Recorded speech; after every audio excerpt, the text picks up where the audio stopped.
রাসূল আমার কোথায় গেলেন? আমি তো খুঁজতেছি, আমি সন্দেহ কইরা দেখি আমার কাছ থেকে রাগ কইরা অন্য কোনো বিবি সাহেবের ঘরে গেছে কিনা, এরকম বিশ্রাইতে গেছে। কিন্তু আমাদের হালতে কি ঘরের মধ্যে রাগ ধরে বসে থাকতো, সকালবেলা আইলে কি নিত, হিসাব নিকাশ নিত।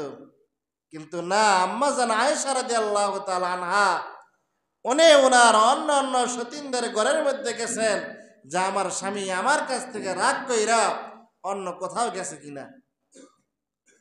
মুহতারাম হাজিরিন, রাসূলুল্লাহ তো অন্য কোথাও যায় নাই। হাদিসের মধ্যে আসছে রাসূলুল্লাহ কাদের মধ্যে জামাটা নিয়া জান্নাতুল বাকিতে আল্লাহ রাব্বুল আলামিনের দরবারে দুইখানা হাত বাড়াই দিয়েছে। জোরে বলেন সুবহানাল্লাহ। একটা হাদিস থেকে জানা যায় যে শবে বরাতের দিনে, শবে বরাতের রাত্রে কবর জিয়ারত করা এটা একটা আমল।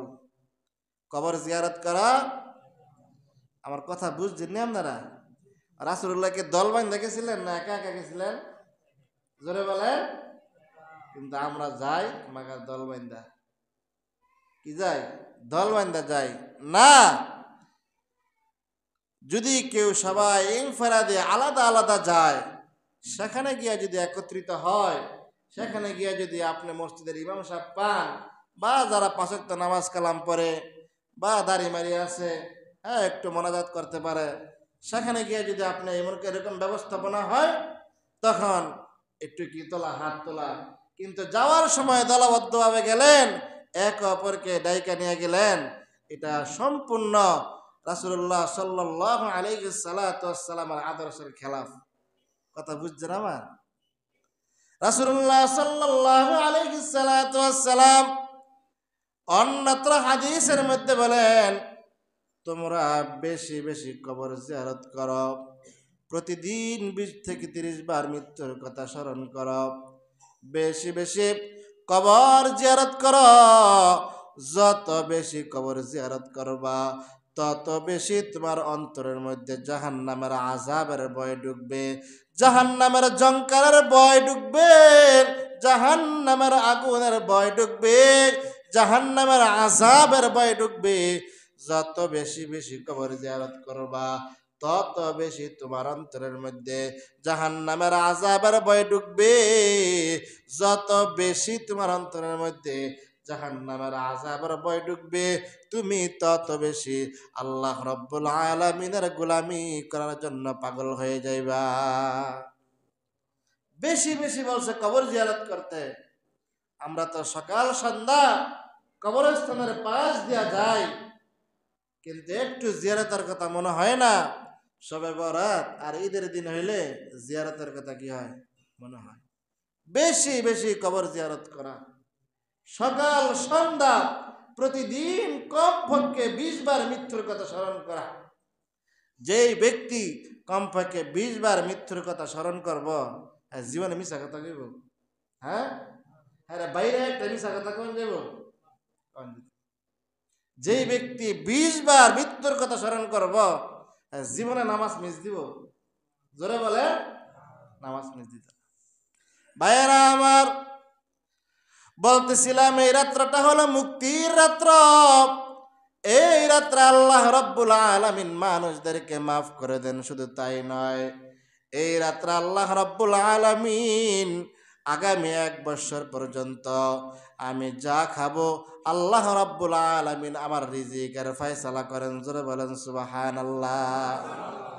এই জন্য হাদিসের মধ্যে আছে, এই দিনে তোমরা বেশি বেশি খরচ করো, শবে বরাতের রাত্রে তোমরা বেশি বেশি খরচ করো। তোমার পরিবারের পরিজনে একটু ভালো খাবারের ব্যবস্থা করো, একটু ভালো পোশাক পরিধান করো, উত্তম পোশাক, পবিত্র পোশাক পরিধান করিয়া ভালো ভালো ইবাদত করো, তোমরা নেক আমল করো। আল্লাহ রাব্বুল আলামিন এই দিন যে যত বেশি খরচ করবে, নিজের পরিবার হোক, সন্তান সন্ততি হোক, মসজিদ মাদ্রাসা হোক, এলাকাবাসী হোক, এই দিনে যার দিলের হালত যেরকম হবে, মুফাসসিরিনে কেরাম বলেন আগামী 1 বছর পর্যন্ত আল্লাহ রাব্বুল আলামিন তাকে উত্তম এবং সম্মানের রিজিকের ব্যবস্থা করবে। সবার এত সময় একটু কি করা, টুকটাক খরচ করা। পুতলা ভাইকে হুজুরে মিষ্টি খাওয়া লাগে বলে কইতাছে, আমি খাওয়া লাগে কইতেছি। ভাইয়েরা আমার, এই দিন আল্লাহ রাব্বুল আলামিন মুক্তি দেন, মানুষদেরকে মাফ করে দেন। হাদিসের মধ্যে আসছে فإن الله تعالى ينزل فيها لغروب الشمس إلى السماء الدنيا। আল্লাহ রাব্বুল আলামিন এই রাত্রে সবচাইতে নিচের আসমানে চলে আসেন, জোরে বলেন সুবহানাল্লাহ। ফাইন্নাল্লাহ তাআলা ইয়ানজিলু ফিহা লিগুরুবিশ শামসি ইলাস সামাঈদ দুনিয়া। আল্লাহ রাব্বুল আলামিন এই রাত্রে সব চাইতে নিচের আসমানে চলে আসেন, আসিয়া মানুষদেরকে ডাক দিয়া বলেন, আলা মিন মুস্তাগফিরিন ফাগফিরুলাহ। তোমাদের মধ্যে এমন কেউ আসেনি পাহাড় পরিমাণ গুনার বোঝা মাথায় নিয়ে বসে আছো, আমার কাছে চাও, আমি আল্লাহ তোমার জিন্দেগীর সমস্ত গুনাহ খাতাগুলো মাফ করে দেই। আলা মিন মুস্তাগফিরিন ফাগফিরুলাহ। আল্লাহ রাব্বুল আলামিন ডাক দিয়া বলেন, তোমাদের মধ্যে এমন কোন পাপী আসনি সারা বছর আমার হুকুম পালন করো নাই, রমজান মাসে রোজা রাখো নাই, গুনায় তোমার হাত দ্বারা গুনায় ডুবিত, তোমার পা গুলা গুনার সাগরে ডুবিত, তোমার চোখ গুনাহের সাগরে ভাসমান, তোমার কান গুনাহের সাগরে ভাসমান। আমি আল্লাহ তাআলার কাছে চাও, আমি আল্লাহ রাব্বুল আলামিন এই মুহূর্তে তোমার জিন্দেগীর সমস্ত গুনাহ খাতাগুলো মাফ করে দিব। ইয়া ইলাহি তু মেরা মাবুদ হ্যায়, या इलाही तू मेरा माशूक है, या इलाही तू मेरा रहमान है, या इलाही तू मेरा रहीम है, या इलाही मी कुनद शम्सु कमर, या इलाही मी कुनद शजरु हजर। अल्लाह अल्लाह मी कुनत अर्दु व समा, अल्लाह अल्लाह मी कुनद जवा हवा। ভাইরা আমার, আল্লাহ রাব্বুল আলামিন ডাক দিয়া বলেন, আলা মিন মুস্তারজিকুন ফারজিকহু। তোমাদের মধ্যে এমন কেউ আসনি অভাবের কারণে পেরেশান, রিজিকের কারণে পেরেশান, তোমার ব্যবসার মধ্যে উন্নতি হয় না, তোমার ব্যবসার মধ্যে উন্নতি হয় না, তুমি অনেক সমস্যার সম্মুখীন আছো, রিজিকের ভালো ব্যবস্থা হয় না, আমার কাছে চাও, আলা মিন মুস্তারজিকুন ফারজিকহু। কেউ আসনি ঘরের মধ্যে চাউল নাই, ঘরের মধ্যে খাবার নাই, তোমাদের মধ্যে এমন কেউ আসনি ক্ষেতের মধ্যে তেমন ফসল হয় না, তোমাদের মধ্যে এমন কেউ আসনি গাড়ির মধ্যে তেমন প্যাসেঞ্জার পাও না, তোমাদের মধ্যে এমন কেউ আসনি তোমার ঘরের মধ্যে অসুস্থতায় ভুগতেছ, তোমাদের মধ্যে এমন কেউ আসনি বিদেশের ভিসা লাগবে, কয়েক বছর যাবত বিদেশের জন্য ব্যবস্থা করতেছ, তোমার ব্যবস্থাটা সাকসেস হইতেছে না, আমি আল্লাহর কাছে চাও, আমি আল্লাহ রাব্বুল আলামিন সম্মানজনক রিজিক দিয়া সমস্ত সমস্যার সমাধান আজকের এই রাত্রে আমি আল্লাহ তাআলার পক্ষ থেকে করে দিব। আল্লাহ তাআলার কাছে বাজান চাইতে হবে।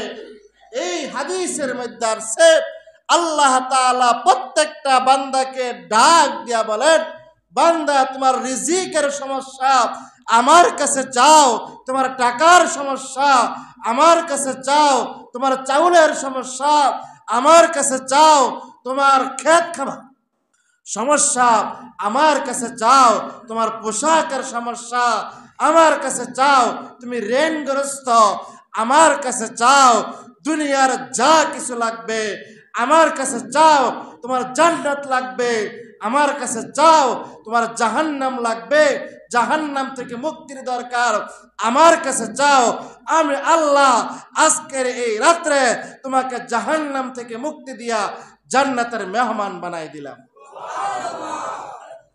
কিন্তু সব রাত্রে আমরা অনেকে ঘুমাই গিয়া আসেনি এমন লোক, হ্যাঁ। আবার অনেক আলেমুল আমার ফতুয়া দেয় যে আপনি সারা বছর নামাজ পড়েন না, সব তো নামাজ পড়লে কি কথাটা যুক্তিসঙ্গত কথা কি? জোরে বলেন, আমার কথা বুঝেন নাই মনে হয়? অনেকে বলে সারা বছর নামাজ পড়েন না আপনি, সব তো নামাজ পড়লে কি একবার ভাই নাকি? সারা বছর নামাজ পড়ি না আমি, এটা আমার ব্যক্তিগত বিষয়। আল্লাহ আমার কপালের মধ্যে মোহর মেরে দিছে, বা আল্লাহ আমার কবুল করে নাই, আমার অন্তরের মধ্যে আল্লাহ তাআলা মোহর মেরে দিছে। মসজিদের আশেপাশে দিয়ে আমি 24 ঘন্টা আসা যাওয়া করি, কিন্তু নামাজের সময় আসি না। আল্লাহ তাআলা এমনও হতে পারে সারা বছর নামাজ পড়ি না, সব রাতে 2 রাকাত নামাজের বদলতে আল্লাহ আমার মাফ করলো, সমস্যা আছে আমার? বুঝেন না এমন আমার কথা? হ্যাঁ, মাফ করলে আমার কোনো লস আছে? আল্লাহ তাআলা এমনও হতে পারে সারা বছর নামাজ পড়েন না, সব রাত্রে আসছেন, আল্লাহ তাআলা আপনার দোয়া কবুল করছে। ইয়ার আগে একবার ওয়াজ করছিলাম না যে হেদায়েত পাইতে হইলে আগে মসজিদ পর্যন্ত আপনার কি করতে হইব? আসতে হইব। মনে আছে নি ওয়াজটা? মন নাই, ফানাল্লাহের মনে আছে। হ্যাঁ, এমনও হইতে পারে যে আপনি 2 রাকাত নামাজ পড়ছেন, 4 রাকাত নামাজ পড়ছেন, আল্লাহ তাআলার কাছে কান্নাকাটি করছেন, মাফ চাইছেন, আল্লাহ তাআলা আপনার পিছনের সমস্ত গুনাহ মাফ কইরা আপনাকে আল্লাহ তাআলা এমন হইতে পারে যে শবে বরাতের পরের দিন থেকে এক ওয়াক্ত নামাজ পর্যন্ত আপনি মিস করেন না। এটা অসম্ভবের কিছু? হ্যাঁ, অসম্ভবের কিছু না।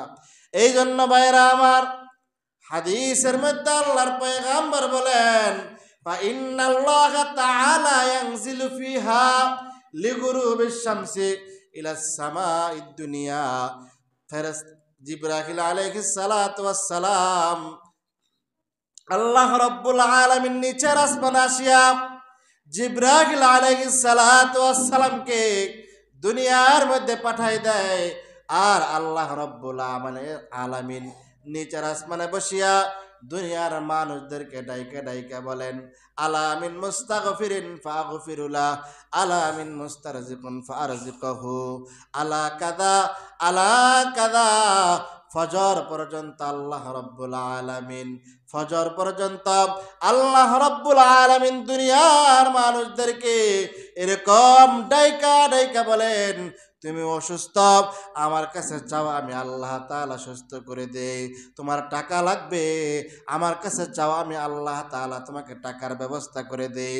তোমার একটা মজবুত গাড়ি লাগবে, আমার কাছে চাও, আমি একটা ভালো গাড়ির ব্যবস্থা করে দেই। তোমার ঘরের মধ্যে শান্তি লাগবে, আমার কাছে চাও, আমি আল্লাহ তাআলা তোমাকে শান্তির ব্যবস্থা করে দেই। তুমি ঋণগ্রস্ত, ঋণের সমস্যা সমাধান করতে পারতেছ না, আমার কাছে চাও, আমি আল্লাহ রাব্বুল আলামিন লক্ষ লক্ষ ঋণ মজাদার ব্যবস্থা করে দেই। জোরে বলেন সুবহানাল্লাহ। এই জন্য আল্লাহ তাআলার কাছে চাইতে হবে। হাদিসের ইবারত বোঝা যায়, অনেক সময় মুহাদ্দিসিনে কেরাম বলেন দুনিয়া চাওয়া নিষেধ, দুনিয়া আল্লাহ তাআলা আখিরাতের মধ্যে দুনিয়ার কল্যাণ আপনাকে দান করবে, কিন্তু মাঝে মাঝে যদি আমি আল্লাহর কাছে 10 লাখ টাকা চাই, শনি মঙ্গলবার লাগবো? জোরে কন। আমি তো মূর্খ মানুষ, কিছুই বুঝি না, আমি 20 লাখ টাকা চাইলে কি শনি মঙ্গলবার লাগবো? আমার চিকিৎসার জন্য আমি লক্ষ লক্ষ টাকা ব্যয় করতেছি, আমি যদি আল্লাহ তাআলার কাছে কান্না কাটা কই যে আল্লাহ আপনি আমার মাফ করে দেন, আগামীকাল থেকে আর জীবনে কোনো দিন আমি নামাজ মিস করতাম না, আজকে আপনি আমার মাফ করে দেন, আল্লাহ যদি আপনি মাফ করে দেয়, আল্লাহ তাআলার কোনো সমস্যা আছে?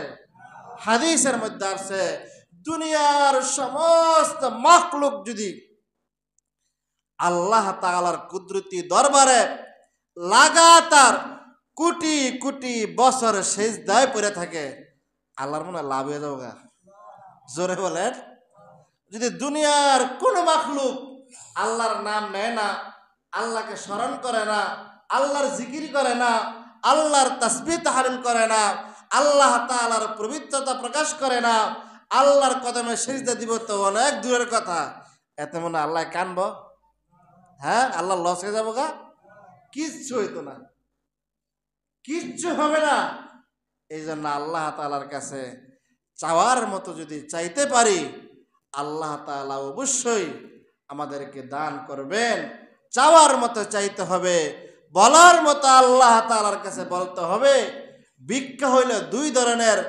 এক ধরনের ভিক্ষা হইল, কেউ ভিক্ষা আমার দেন, না দিলে গেলাম তাড়াতাড়ি জায়গা টেনশনে দিব, ভিক্ষা আপনারা দিব, জোরে বলেন। আর কেউ যদি বলে ভাই যান আমার আল্লাহর রাস্তায় কিছু দেন, তাহলে তাকে অবশ্যই দিব। এই জন্য ভিক্ষুকের ন্যায় আল্লাহ তাআলার দরবারে চাইতে হবে, আল্লাহর কাছে ওয়াদাবদ্ধ হতে হবে। তাই আল্লাহ আজকে আমাকে ক্ষমা করে দেন, আজকে মাফ করে দেন, আমার অভাব দূর করে দেন, আমার ঋণ মিঠাই দেন, আমার ঋণ পরিশোধের ব্যবস্থা করে দেন, আমার ক্ষেতের মধ্যে বরকত দেন, আমার গরুর মধ্যে বরকত দেন, আমার দোকানের মধ্যে বরকত দেন, আমার ব্যবসার মধ্যে বরকত দেন। ওগুলা সব আল্লাহ তাআলার কাছে চাইতে হবে। চাইলে আল্লাহ তাআলা দিবে। আল্লাহ রাব্বুল আলামিন আমাদের সকলকে ওই শবে বরাতের রাত্রে বেশি বেশি নেক আমল করার তৌফিক দান করুক। সকলে বলেন আমিন। আগামী শুক্রবার মনে হয় শবে বরাত নাকি? হাসান ভাই কি কন?